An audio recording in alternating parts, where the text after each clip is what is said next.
Stephen Miller clashed with Jake Tapper last night on CNN over a host of topics, but things got especially heated regarding Venezuela. Tapper confronted Trump's deputy chief of staff about who the president thinks should lead the country moving forward, and it devolved from there. Take a listen to just part of it.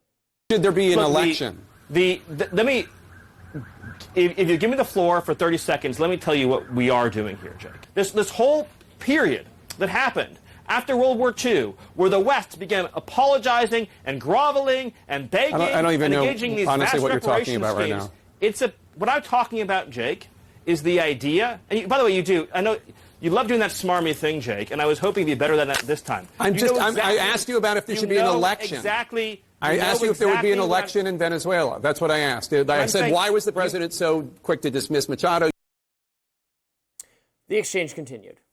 You invaded the country. We went into the country and we seized the leader of Venezuela. Damn straight we did. And I'm saying, we're not going to let. So is the U.S. going to have new elections? Jake, is that we're not going to let Tin Pot communist dictators send rapists into our country, send drugs into our country, send weapons into our country. Okay. And we're not going to let a country fall into the hands of our adversaries. The priority right now, as the president has made clear, is a judicious, thoughtful, careful transition process to secure a great future for Venezuela and to secure a great future for America.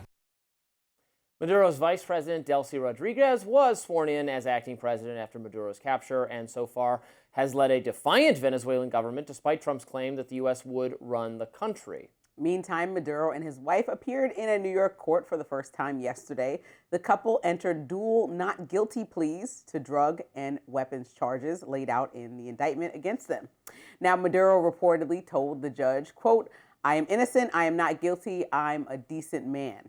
Maduro also addressed the judge directly, telling him, quote, "I was captured at my home in Caracas, Venezuela," and his lawyers followed up that by describing it as a, quote, "military abduction that violated the law." That may indicate his lawyers are likely to attack the legality of Maduro's arrest going forward. But the swirling concerns over legality have not deterred the Trump administration. On Sunday, Trump said this about Venezuela's neighbor, Colombia. Take a listen. Colombia is very sick, too, run by a sick man who likes making cocaine and selling it to the United States, and he's not going to be doing it very long, let me tell you. What does that mean? He's not going to be doing it very long. He's not doing it very long. He has cocaine mills and cocaine factories. He's not going to be doing it very long. So there will be an operation by the U.S. It sounds good to me. In response to that, Colombian President Gustavo Petro shot back, saying, "Come get me, I'm waiting for you here." He followed it up with a warning on X Monday that reads in part, "If you bomb peasants, thousands of guerrillas will return in the mountains. And if you arrest the president, whom a good part of my people want and respect, you will unleash the popular jaguar." I'm not sure if daring Trump to actually do it is a good strategy. He very well might do it. If we should just go out and take out every leader that I don't think we should. Right? I don't think stop taunting him. He's he's willing to do it, and he will face no. But is he well within his rights to do it? That's the point. He shouldn't just be willing to do it, and because you pissed President Trump off, he just does it. That's part of the problem, is that he's just going around saying, so what about if China's like, "Oh, I'm inspired. I like Taiwan over there. They got some cocaine over there. I'm going to go in Taiwan." No, I disagree with that entirely. I hope China does not take Taiwan, obviously, but whether China does that or not has nothing to do with whether we start knocking off Tin Pot dictators. They're not responding to they're going to do it if they're going to do it. The idea that, if we do something, that provides cover to, no, Russia and China are giant evil countries. Russia is conquering Ukraine. China wants to retake Taiwan. They're doing those things. They're going to do those things if they're going to do them. It has nothing to do with how we police events in our hemisphere. Doesn't impact that at all. I don't think that's the argument. The argument against doing exactly what has been done as proposed is I don't even understand what the point is. So, and Stephen Miller, I know a lot of our right-leaning viewers really love him. He irritates me greatly with his high-pitched, squeaky voice, where he's not. Jake Tapper is asking completely reasonable questions. Okay, we took out Maduro. Who's going to be in charge of the country? Trump said we are running the country. The U.S. and European countries have recognized Edmundo Gonzalez as the legitimate leader of the country. That's who Machado thinks should be in charge of the country. But the person currently in charge of the country is just Maduro's Vice President Delcy Rodriguez. So that's 3 different scenarios. Basically, the current regime being intact, but Maduro gone, or the U.S. having some kind of occupation, or us making way for Gonzalez or for another election. Which of those things are going to happen? That's a perfectly legitimate question to put to a top spokesman for the administration.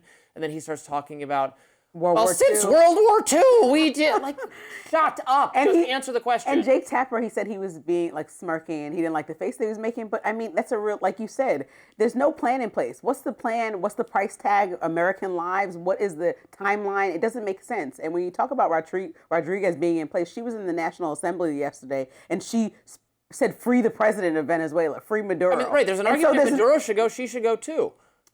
But you would have to, again, this is why this is supposed to be brought to Congress, and they're supposed to they're supposed to vote on a specific agenda, a military agenda, that the president then carries out. And because we've bypassed that step, or decided that that step never needs to take place, then it's just, what are you saying? We, President Trump and his administration, have bypassed that step consistently in multiple incidents regarding Venezuela. Right, and that's why we're in this situation. Because now we don't even know. I don't know what the mission is.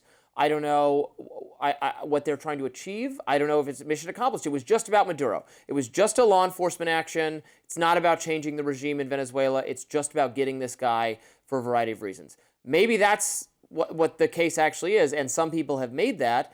But other people in the administration say we're gonna rebuild the country, or be not a safe haven for enemies of America. Well, it's still a haven for enemies of America if it's in her hands.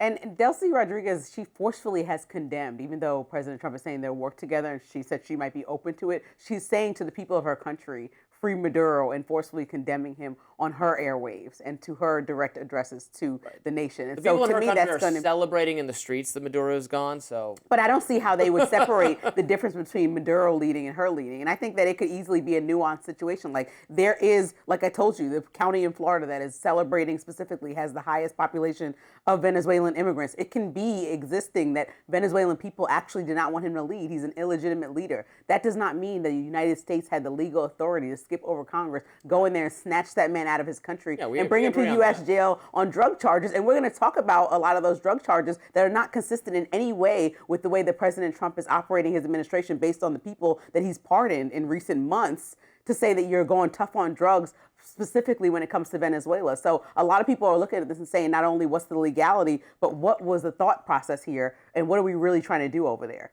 Yeah, I'm a libertarian. I personally don't think cocaine should even be illegal, so I'm not sure on what basis we would go after. Again, if it's just about the drug war, we have prosecuted this thing as hard as we possibly can for 50 years. Hasn't succeeded at all in reducing demand, because it's a demand issue. People in the U.S. want to take these drugs, and they will find ways to do so. If that's what it's about, this is a non-starter for me.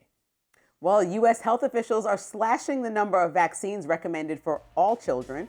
We'll tell you all about that next. Stick with us.